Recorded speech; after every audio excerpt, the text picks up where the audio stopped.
This is one of those occasions. This is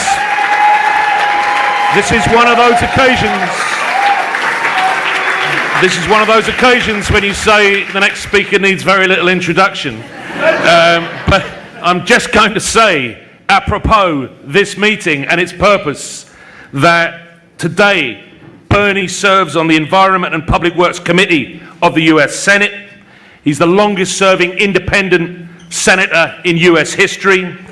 His focus is on global warming and rebuilding infrastructure. He's a member of the Energy and Natural Resources Committee of the US Senate, and he also is very involved in pursuing renewable alternatives to fossil fuels.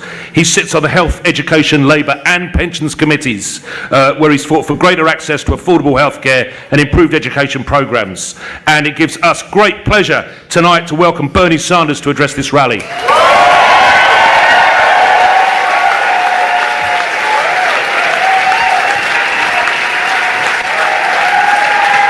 Thank you.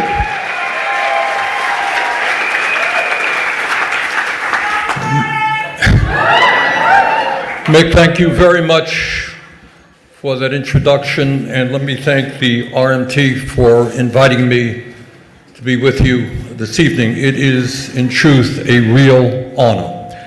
And I want to convey to you my belief that millions of working people throughout this country are proud of what you are doing. They're proud of your fight for justice, and we stand with you. Thank you.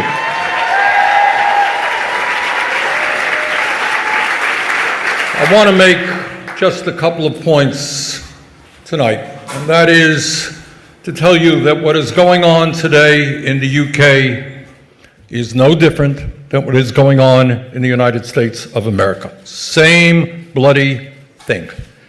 And that is, what you are seeing is people on the top, people who are phenomenally rich are becoming richer.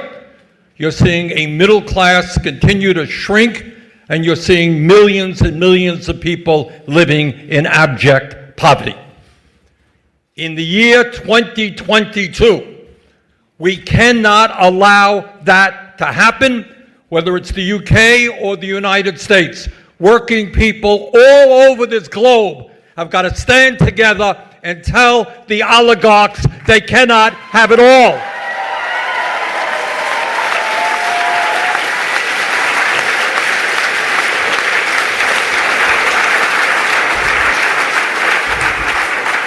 Now, let me tell you, I'm not all that familiar with the politics or the economics or the trade union movement here, but I do know something about what is going on in the United States. And let me tell you a little bit about what's going on in my country. Today in America, you have 3 multi-billionaires who own more wealth than the bottom half of American society, 160 million people. 3 people. Shame is exactly the right word. In your country, as I understand it, you have 100 people on top who own more wealth than the bottom 18 million people. That is 27% of your population. No one can tell me from a moral perspective, or in fact from an economic perspective, that it makes any sense at all that so few have so much and so many have so little.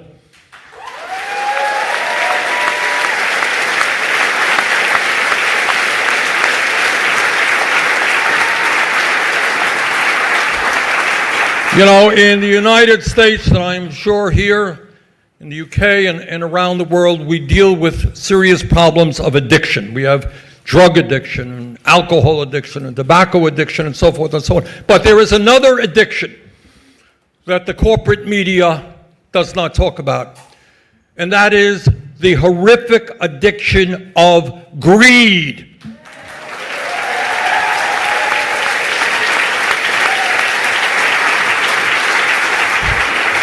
It is beyond my understanding, and I mean this seriously. Everybody, wants to live a good life. Everybody wants to make a good living. Everybody wants a decent home, etc., etc.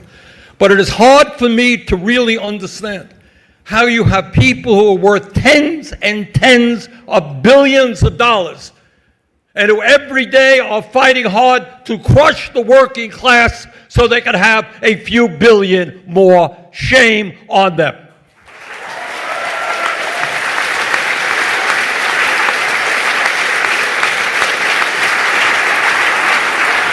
There is no moral justification for a small number of multi-billionaires to have more wealth than they will spend in 1,000 lifetimes while people are going hungry or living out on the street. In the UK and in the United States, we have got to get our priorities right, and that means creating an economy and a government that work for all, not just the few.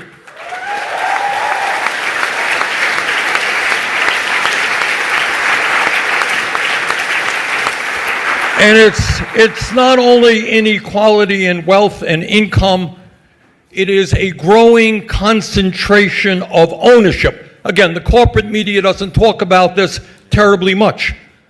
But in sector after sector in the United States, and I doubt that it is much different here, you have a handful of large multinational corporations controlling what is produced and how much it costs in one area after the other.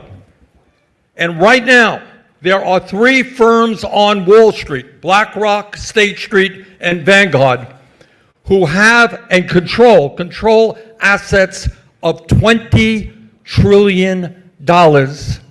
3 companies, that is the GDP of the United States of America.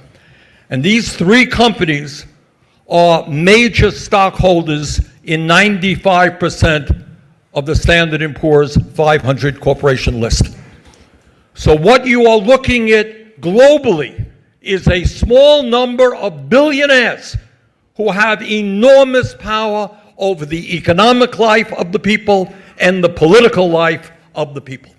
And our challenge is to bring people together, to stand up to the demagogues who want to divide us up by the color of our skin or where we were born, or our sexual orientation, or whatever. Bring working people together in the fight for justice and a world that belongs to all of us, not just the people on top.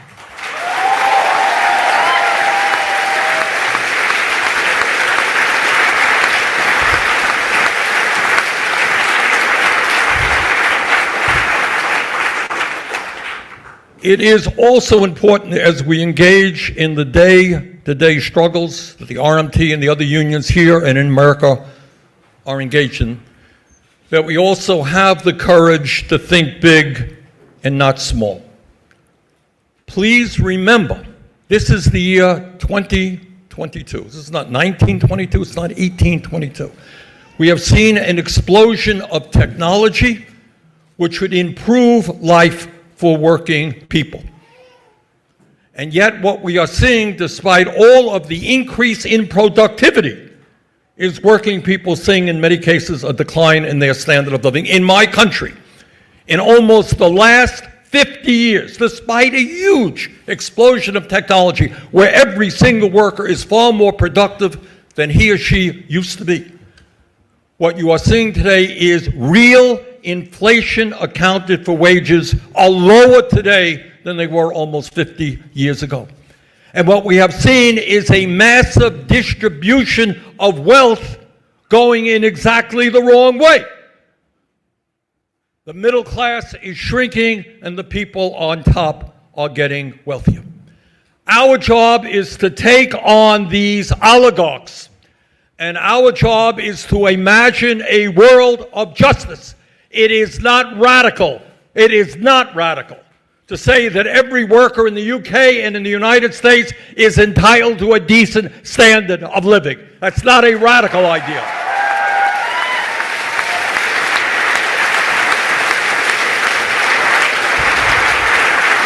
It is not a radical idea. It is not a radical idea to say that not only should children not be going hungry, that we should have the best schools imaginable, that every young person in this country, in my country, who has the desire to get a higher education should be able to do that regardless of the income of his or her family. Not a radical idea.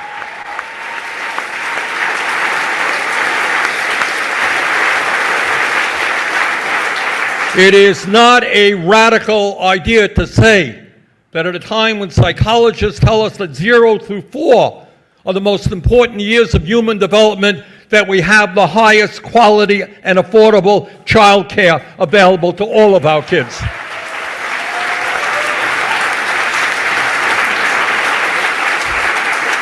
In my country right now, as I speak to you, close to 600,000 people are homeless, sleeping out on the streets of America. 18 million households are spending at least half of their income for housing. It is not a radical idea to say that everybody in this country and in my country is entitled to good, quality, affordable housing.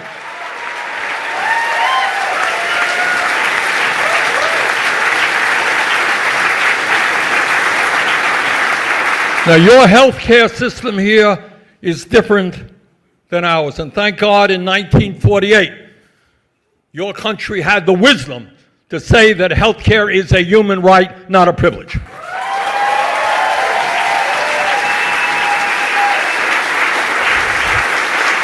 And I understand the pressure and the privatization going on now in the NHS. But you are ahead of us because we, today, have some 70 million Americans who are uninsured or underinsured. And if you can believe it, in my country, the wealthiest country on earth, some 60,000 people a year die because they can't get to a doctor when they need to get a doctor. They can't afford the outrageous cost of prescription drugs because we remain the only country on earth that doesn't negotiate prescription drug prices with the incredibly greedy pharmaceutical industry. So that is where we are today. We are living in a time when we are seeing extraordinary wealth being produced, but it is going to a handful of people. We are living at a time when we are seeing increased pain and suffering for working families, and certainly this inflation that you and we are going through is making a bad situation worse. Our job right now, internationally, is to stand together. Our job right now is to bring people all over the world together, to make it clear to the oligarchs that their day and their power is ending.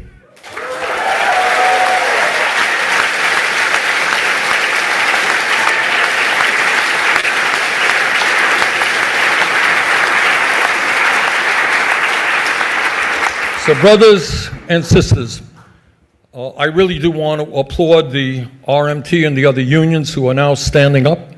I want to tell you that in the United States, we are now seeing more trade union organizing efforts than we have seen in a very long time.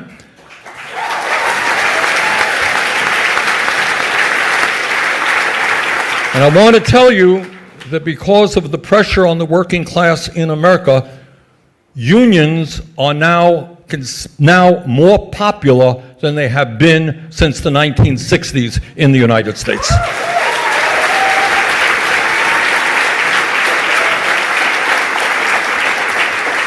So in America now, we are trying to grow the trade union movement.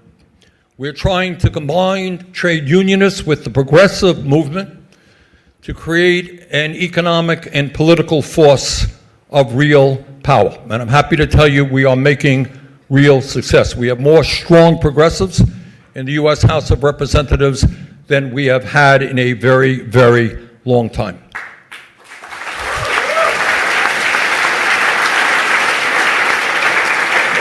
But I also want to tell you what I know all of you know.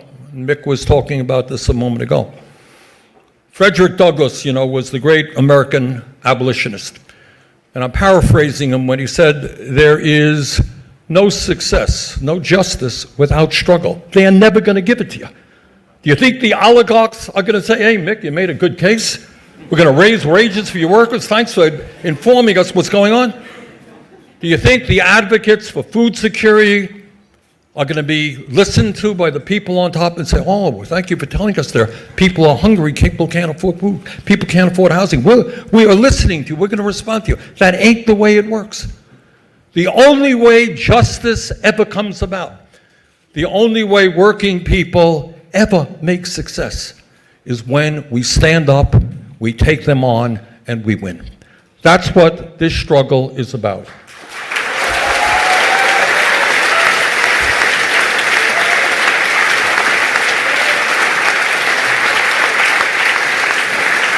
So, once again, Mick and trade unionists and friends, it is an honor. It is a sincere honor for me to be here. My family is here as well, and we so much appreciate what you are doing. Let me tell you something. What you are doing is being noticed in the United States and around the world.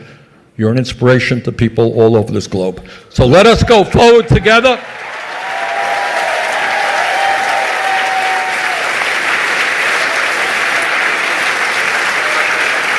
Let us go forward together. Let's keep our eyes on the prize. Let's take on corporate greed. Let's transform the world's economy. Thank you very much.